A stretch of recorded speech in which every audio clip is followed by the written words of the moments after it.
রাহমাতুল্লাহি ওয়া বারাকাতুহু। আমাদের সকলের নয়নের মধ্যমণি মুহতারাম আমির জামাত চলে এসেছেন। আমরা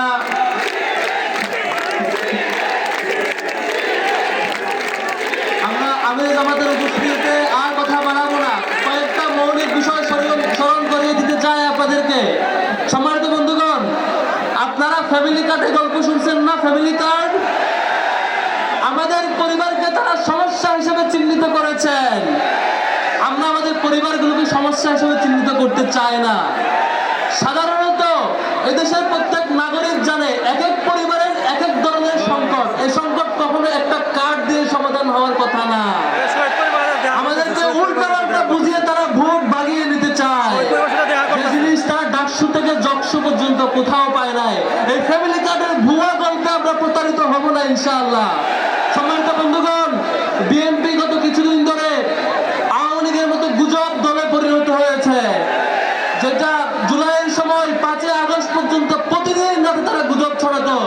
সেরপরে আমাদের রেজাউল ভাইকে শহীদ করে তারা সারা রাত গুজব ছড়ালো যুবদল নেতা সাইফুল নাকি জামাত যুবদল নেতাকে হত্যা করেছে। গুজব দেখেছেন না আপনারা? এরপরের দিন আরেকটা ঘটনা, ভাইয়ে ভাই জমি বিরোধ, সেখানে একজন নিহত। সেই ঘটনা তারেক রহমানের উপদেষ্টা জামাতের উপর চাপায় দেয়। এই গুজবের ধারাবাহিকতা 12 তারিখ পর্যন্ত চলবে। আমরা এই গুজবের চূড়ান্ত জবাব আগামী 12 তারিখ দেব ইনশাআল্লাহ। সম্মানিত বন্ধুগণ, শেষ করব সর্বশেষ কথা দিয়ে। আমরা স্বপ্ন দেখেছিলাম এই জুলাইয়ের শহীদদের যে বিনিময়, সেই বিনিময় স্বরূপ আমরা জুলাই সনদটাকে পাবো। আমরা আগামীতে বাংলাদেশে কখনো ফেসিবাদ দেখতে পাবো না। কিন্তু একটা দল তারা আবারও ফেসিবাদ হতে চায়। তারা আমাদের চাপে পড়ে কোন রকম দায়সারা বক্তৃতা দিয়ে গণভোটের পক্ষে বলেছে, যদিও সেটি দায়সারা বক্তব্য, কিন্তু এখন পর্যন্ত তারা লোকাল পর্যায়ে প্রত্যেকটা জনপদে গণভোটের বিপক্ষে কথা বলে। আমরা যারা আবারও বিচার বিভাগকে কন্ট্রোল করতে চায়, যারা আবারও ফেসিবাদ হতে চায়, যারা আবারও এই দেশে হাসিনাবাদী কায়েম করতে চায়, তাদেরকে আগামী 12 তারিখ লাল কার্ড দেখাবো ইনশাআল্লাহ। আগামী 12 তারিখ 2টা ভোট হবে, 2টা ভোট। এক নাম্বার ভোট হবে গণভোটে হ্যাঁ ভোট। কোনটা? দ্বিতীয় ভোট একমাত্র মার্কা। কোনটা? কোন মার্কা?